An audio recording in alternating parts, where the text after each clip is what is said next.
Hi, this is Sophie Mihalko, and today is.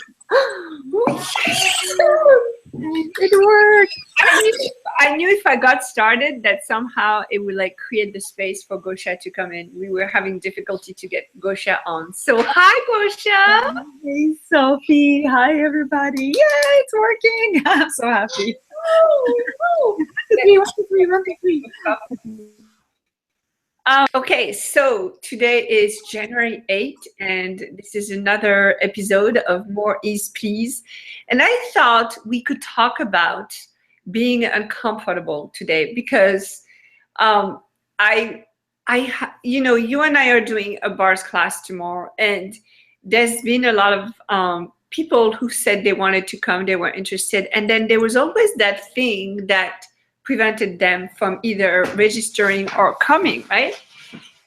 And when I look at that thing, a lot of time it's because they are aware of the change that will be possible, and that makes them uncomfortable. Does that make sense? Yes, people are uncomfortable with the change. And since they don't have the tools that we have, they don't know how to ask questions. And they just like, oh, it doesn't feel right, or it feels heavy, or they create being sick, or they suddenly money disappears. I've seen it over and over again for the last few years, and I'm very familiar with that sensation and the awareness. Yeah. Hmm. Yeah, I mean, so I've done this so many times. In fact, I'm actually going through it right now where somebody basically gave me a piece of information that's going to make me so much money, and I'm going for it, I'm doing it, and yet it's like so much. I'm so uncomfortable because I know the judgments I'm going to get. I know what's going to be required of me, and it's really uncomfortable. Uh, I'm not stopping, at least not yet, but I can perceive how uncomfortable this is for me. So I really wanted to talk with you about this because I just feel like if we can give people. Okay, so for instance, I make a lot of videos and I have no problem being, I mean, I can be naked on a video. It's like, it's no big deal to me. But I have this beautiful person in my life who wants to make videos, and he just, there's this thing that he seems to not be able to get over. And that's being uncomfortable, right? So how do you handle being uncomfortable, Gosha? I'm really curious. Great question.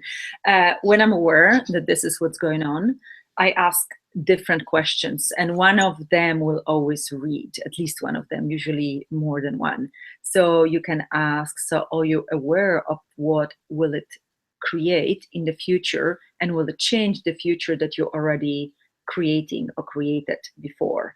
Because with every choice, with every word, with every thought, with every action, we do create the future. You know, people talk about being in the now, being in the now, being in the now, but they don't go further away from being in the now, which being in the now creates the future. And this is just the way it is.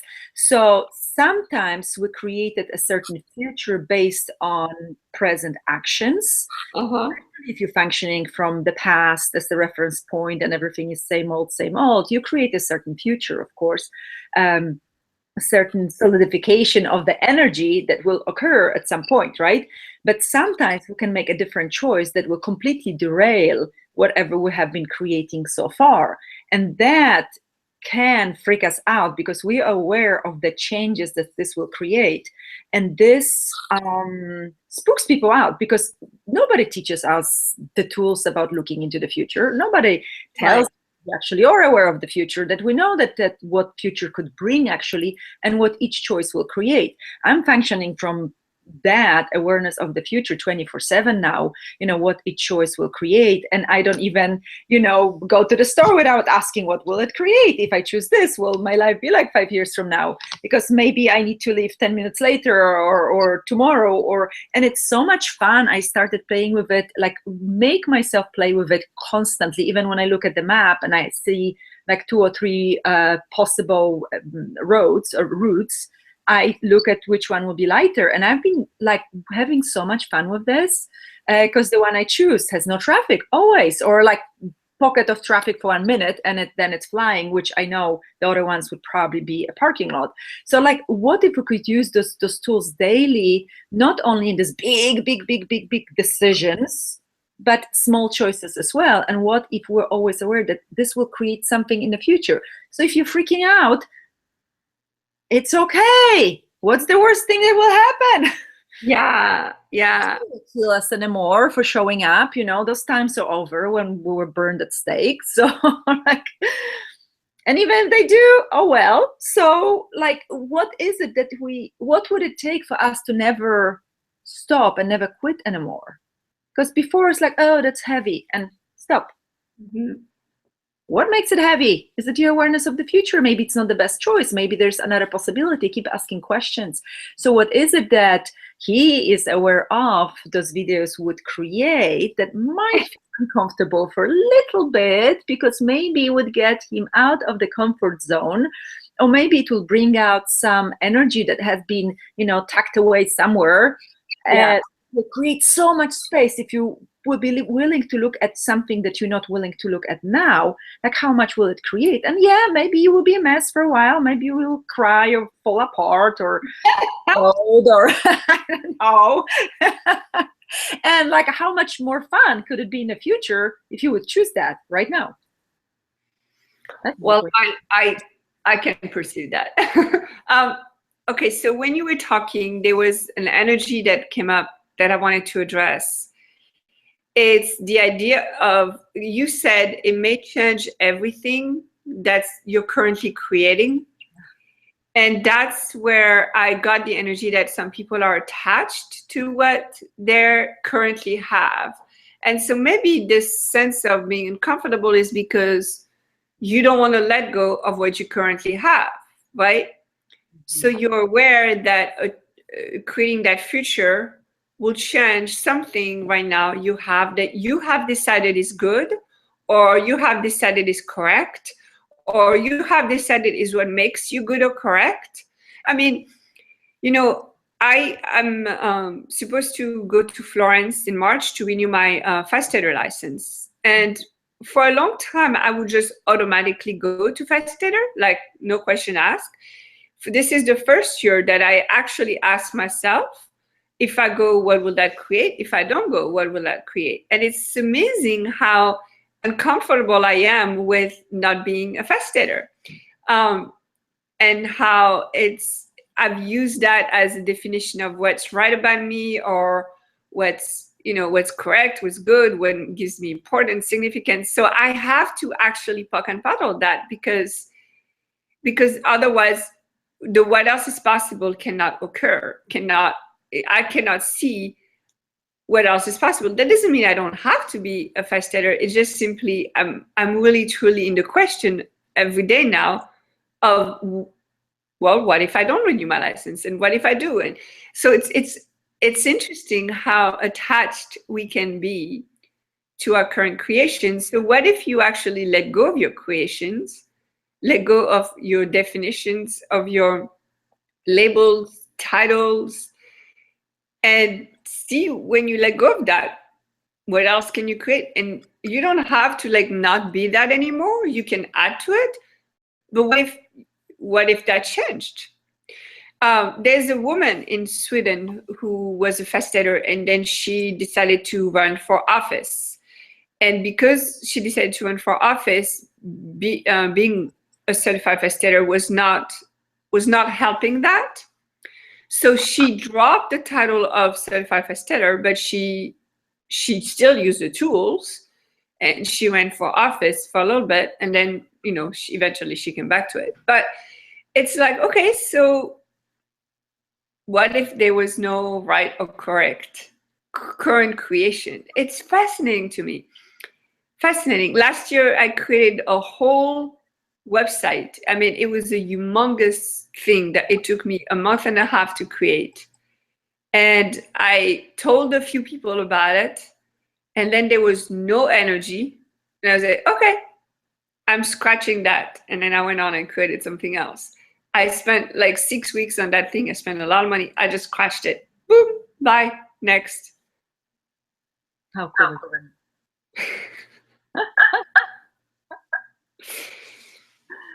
How cool. Yeah. So that's also the uncomfortability. It's letting go of what currently is. So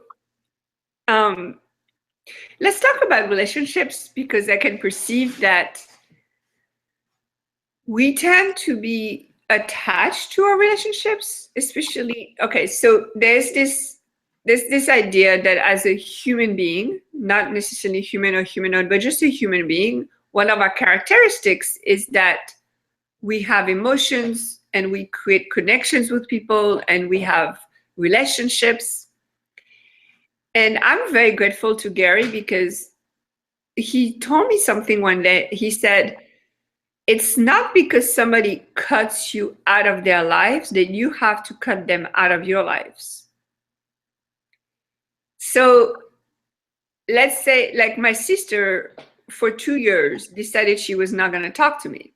Great. She didn't talk to me for 2 years. That didn't mean that I did not have her in my life. I was very aware of her life. I was very aware of her kids. And she was still in my life. I may not have been in her life, but she was in my life. So no matter what you choose with relationships, if you want to keep people in your life, you can still have those people in your life. Yes. Yes, I do agree. And how much did we buy into that it has to be mutual? Uh-huh. We can adore someone even if the person doesn't want to have anything to do with us, and we can be still grateful for them, and we can still see them as contribution to our lives. Like, it doesn't have to go both ways, which is contradicting all of the points of views and beliefs on this planet, right? It takes two to tango. You have to be with someone that is the same as you, and they have to have the same ideas about life. And what if it was not true at all? And your point of view creates your reality. So basically, if you believe that, which is a judgment, every belief is a judgment, you will create your life accordingly. So what if we didn't buy into that? And so what if we were born and didn't know anything about the social rules and what people believe? And like born on another planet with this body, and then like just being this old already, but everything else would be erased. Like, what would be creating? Would we really be using the past as a reference point? No, because there would be no past. Would we start limiting ourselves? Oh, I can't do this because people will judge me, because we wouldn't know what judgment is, right? Like, would you even have a second thought about your creation that you talked about at the beginning that will make you a lot of money and you're aware of that, if you didn't even know that judgment from other people is possible? And even if you, like, somebody told you, but people would judge, you wouldn't know what it is, so you wouldn't care, right? Like, if we don't know what it is, it's like, yeah, and okay, it's raining right now somewhere in the world, or snowing. It doesn't have anything to do with me right now. So what if we function like that and never let anything and anyone stop us? Like, how different our lives and our creations and our future would be, and money flows and relationships and bodies and like everything. Yes. So now let's talk about how we can use being uncomfortable to our advantage, because we have acknowledged how we use that to stop ourselves. What if instead we used it to propel ourselves? Yeah, my favorite tool is when I'm getting uncomfortable, I ask also for it to intensify. First, I kind of want to see what's going on. Uh-huh. Ask for it to intensify, because usually the intensity and discomfort comes from some kind of potency unlocking, something that we have been suppressing, something that we have been repressing, something that we didn't want to be or were unwilling to be, starts coming out with some choice, and might feel like anger, might feel like you want to explode, might feel like your energy is a bunny and you just like can't even stop for a second because you have to keep going. And it can be perceived different by different people. Some people freak out. It's like, my gosh, I'm shaking. So what if the shaking, or what if this super intense intensity was just the potency coming out that will change everything in your life and everything around you? So when I perceive that, there's a discomfort and there's the intensity. I don't know if I want to scream, or I want to explode, or I want to yell, or I want to, I don't know. Then it's like, okay, is this some kind of potency? Is this something I wasn't willing to be before in the past, and now I'm stepping into that energy? And I always get a yes. So I just ask, like, what would it take for this to intensify it, turn it up, turn it up, turn it up, turn it up. And at some point, it becomes like a space of peace. Because the barriers, because normally we make it wrong, so we start resisting and reacting. So we're creating it as wrong and create these barriers and solidification. But when we say, turn it up, you're actually being willing to step into it and be it, and your barriers dissipate and disappear, and you create more space. And at some point, it's almost like, climbing through some uncomfortable, narrow pipe and coming out and emerging, and you have this beautiful space all around you, and you see and everywhere is space, and you come out and it's not uncomfortable and too tight anymore. So this is how it feels for me. And I love coming to those places. I just love it. Wow. That's really cool. That's very inspiring. I don't remember when was the last time I actually went that far with the intensity. So that would be interesting to, well, I mean, I did about a couple of months ago, I remember. But anyway, it is a very exciting possibility for me to know that, okay, so I've always been considered too intense for people, like I laugh too much, or I cry too fast, or I get angry too much, like especially my ex. So it's always been, I'm too intense. And too much. It feels like you were judged for being too much. Yeah, but in the way that I express myself, really. Mm-hmm.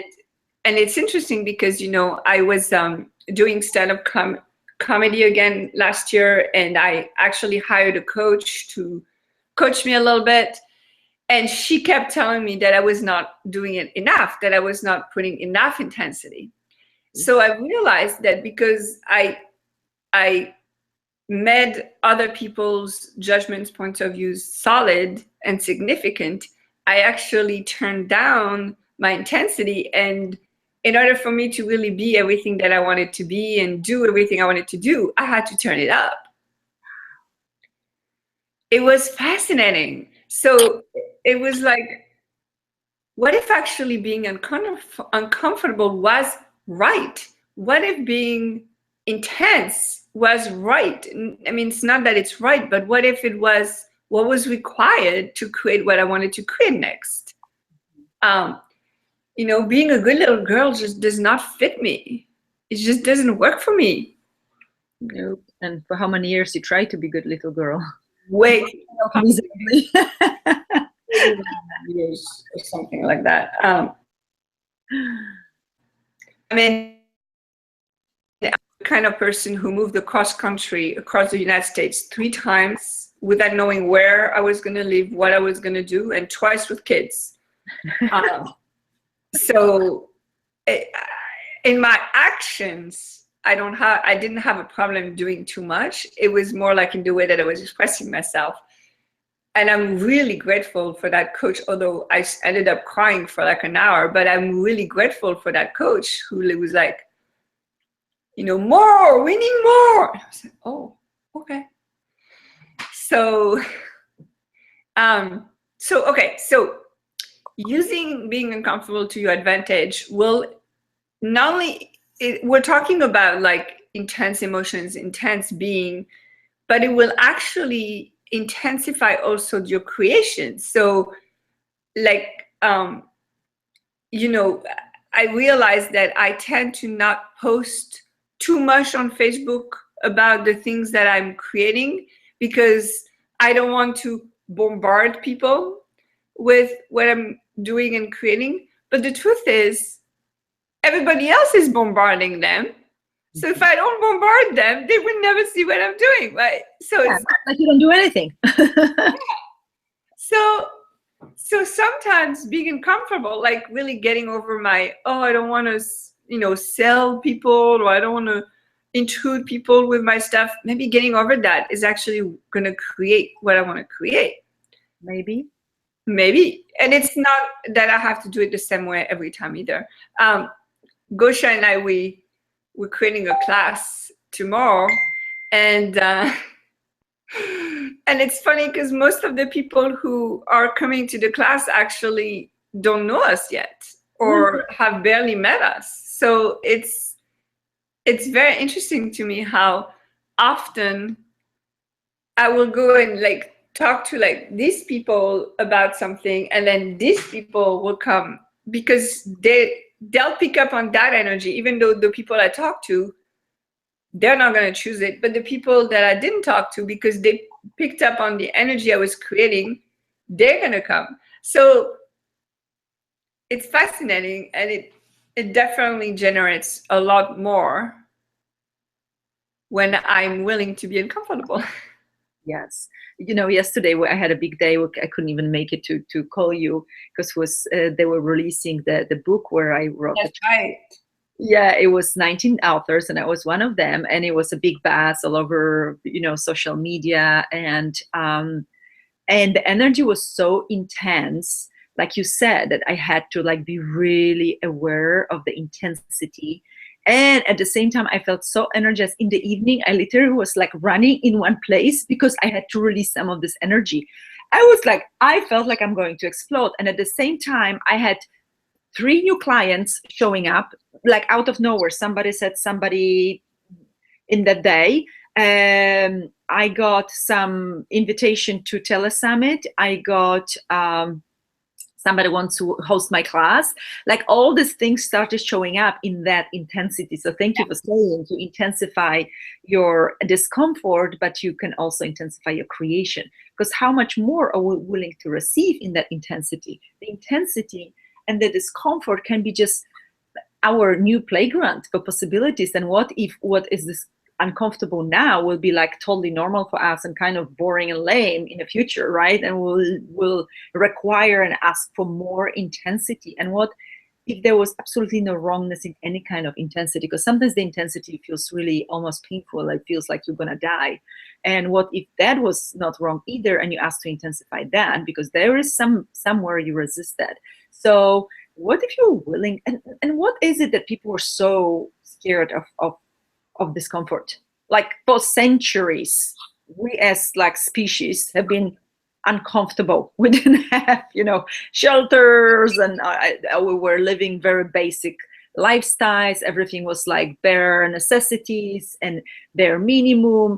Somehow we survived. So now we, as a society, we're so afraid of any pain or discomfort, and we run away from it so much. And like you said, we don't want to change anything in our little lives that we decided are perfect or correct or how they're supposed to be, not even knowing that beyond this little box of what we decided was right for us could be like whole universes of something new and greater that we didn't even dream were possible. Like, what if we dare to poke out of the box, or like poke out one of the wall of the boxes, and it's, I always tell people to encourage them to really try. So what is uncomfortable? So what you're scared? So what is, like you can use any excuse, and people always use, what excuses do they use? Kids, time, money, and health, right? And you cannot argue with that. Distance. Right? You can't do anything about it when they say. And so what if we stopped using excuses and just change or try it? And if it doesn't work out, because sometimes it doesn't, there's always something right that's about this. That's always something right about you that you learn. There's always something that you can change. Like I cannot even think of one situation in my life that has been so disastrous that I like don't even want to look there, that didn't create something greater if I stayed in a question. Like if you make it totally wrong and see it as mistake, how many people I meet that like, oh, I made all these mistakes in my life. It's like, no, you wouldn't be here without these mistakes. Right. You're here seeking another possibility. So Yeah.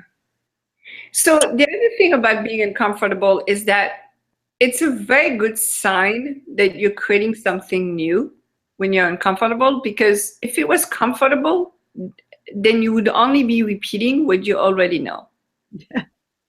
brilliant. Yes, of course. And so it's actually a great sign if you're uncomfortable. And being uncomfortable, like Gosia very clearly just said it, is coming up with reasons and justifications. Being uncomfortable is suddenly, okay, can I just share quickly? When I did my first level 2-3, so in Access Consciousness, you start with the bars, then at the time it was Foundation level 1 and then level 2-3. And level 2-3 is only with Gary Douglas or Dane here. And my first level 2-3, I had 102 of fever the day before I was supposed to get in the plane. So I'm texting Dane and I'm like, Dane, I don't think I can make it. I'm really sick. I have 102 of fever. And Dane responds, demand of your body that you be there. Okay. He's like, no, you're still coming. And I was like, okay. So I did a 4-day class with 102 of fever. It didn't stop. The fever didn't go down.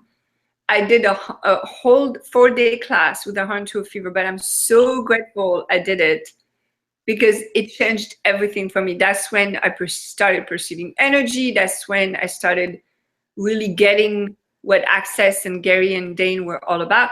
So it was like, I'm so grateful I did it. But man, my body was, well, this is weird. We're not going to do this. Like so sick. And what else? I mean, sure, you can use being sick to not come. I love it. And you still chose despite, probably the whole world would be telling you should stay home or go to the doctor. And you knew that you need to be there. I did. And I ended up going to the doctor during that trip. I ended up going in the morning to the doctor, getting my antibiotics, and then showing up in class after that. But I did it. I was there. Oh, that's good. And that reminds me of my first facilitators. I think it was my first certified facilitators Costa Rica trip. The last day before, like I have a whole list to do and I have to prepare the house and everything to be gone for a week, and for the kids and snacks and clothes. Like I have to do everything when I'm leaving, okay? Including preparing snacks and mark them and lay out clothes for the boys for the whole time when I'm gone. So yeah, a lot of preparations. I have all this whole list and everything, and I wake up and I'm so sick. I'm sick, I'm nauseous, I throw up. I'm like, oh my God, what am I gonna do? And then I was like, wait a minute, so I'm sick, I hardly can stand up. I'm like dizzy and walking around the house trying to do anything at all. And the kids are with me. And like, I stopped, so okay, truth, what is it, body? What is it? What am I aware of that I'm unwilling to be aware of? And I started asking questions. So is this? Am I really sick? No. Am I this? Am I that? And finally what I got is like, am I aware of all the changes that I will be going through in the class? Yes. Am I aware of the changes other bodies will be going through in the class? Am I aware of like the massive global impact this class will have on the whole world? Yes. So the moment I acknowledged what it is, I was like, body, thank you so much for letting me know. Can you make it easy on me? Like I really need to get going here. Within an hour, I was back to 100%. It was unbelievable. I had so much energy after that. I was on fire, but I had to acknowledge if I sat in the wrongness that, oh my God, I'm sick, I probably can't even go on a plane. I really was like hardly capable of walking. I could have missed the class, or like I would sit in the wrongness and be sick for 5 days. Like, no, I chose, but thank God I already had the tools. I knew what to do. That was further along into Access. And it was just so amazing to acknowledge our bodies are so amazing. So amazing. Okay, so that's the tool that we're going to leave you with. When you're being uncomfortable, or when something shows up like being sick, or a reason, or very valid reason for not doing what you said you were going to do or wanted to create, acknowledge what it is that would create. Acknowledge what it is you're aware of, And it may not, the intensity may not dim itself, because you may still need that intensity in order to get your ass moving, or it may actually dissipate to the place where you actually can create even more. But acknowledging it is what's going to create more ease with being uncomfortable, right?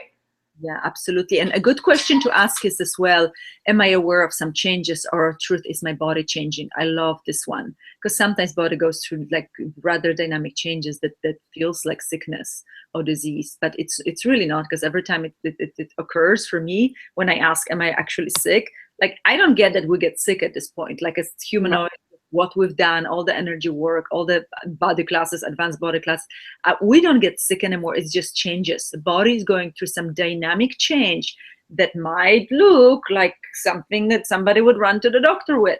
And sometimes we do require antibiotics or something, and I've done it too. Yeah. There's no wrongness absolutely to assist the body, but be like in communion with the body and stay in a question. Hey body, how can I make it easier on you?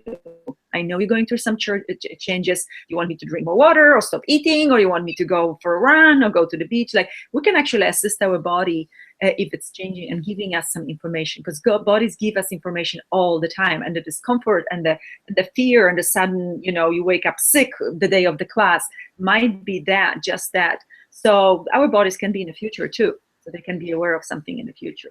So there's so many tools to play with. Like, it's not one. If you probably noticed, if you have been watching us for a while, that there's no one golden tool or rule, or like, oh, for this you do this and you have remedy for that and that. No, it's all a question.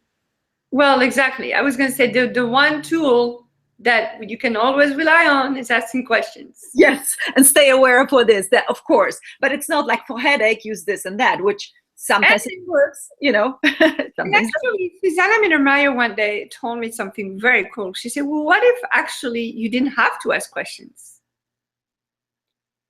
So we're going to also ask you, hey, would asking questions create more ease in your life? And if it does, would you use it? Yeah. So question, why do I encourage you to ask questions? Maybe this information for the very end. Question always creates awareness. So when you ask a question, you are not looking for answer per se. You're looking for some awareness, something that you know, something that you perceive that you maybe don't want to perceive, or you're not aware that you're perceiving it because you kind of blocked it off. Like, it's a question, because in this reality, questions always require answers. What is 2 + 2? It's 4. What if it wasn't about that, but wasn't about some awareness, some information, some download sometimes. Sometimes you will overhear people talking, around you somewhere when you're waiting for your coffee at Starbucks, and they give you exactly the information that you're looking for. So remember that we don't look like the body will not start screaming with some answers at you. You will get awarenesses. Some things will feel light, some things will feel more contractive and heavy. So you just follow the lightness and have fun with it. Have fun, don't make it significant. This is what I do now. If it makes me laugh, I'll be, okay, what is that? Yeah, oh, my body jumps, like literally will like jump. Yeah. Laughter, it's true, even if it's like very insane thing like that you hear and you start laughing. Yes, that's your yes. For me now, it's the body jumps when it's some like big yes, and could be just this lightness, this opening, this like you can get a little dizzy, you can get chills. Like, people have different sensations actually for the yes and for lightness. Yeah. Exactly. Okay, this is going to have tomorrow, Sophie. And if you are not doing anything tomorrow, or if you are doing something but you're not excited about it, you may want to join us in Pasadena. Bars class, maybe. Enjoy. Oh, don't join us. We're gonna have way too much fun. It's not for you.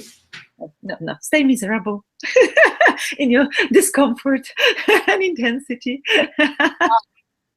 Yeah, as you can see, we don't really take things very seriously, so we may have a lot of fun. Lots of content. Well, just FYI, we had people from all over the world joining us today, so thank you all so much for coming and watching and listening to those two crazy blonde ladies.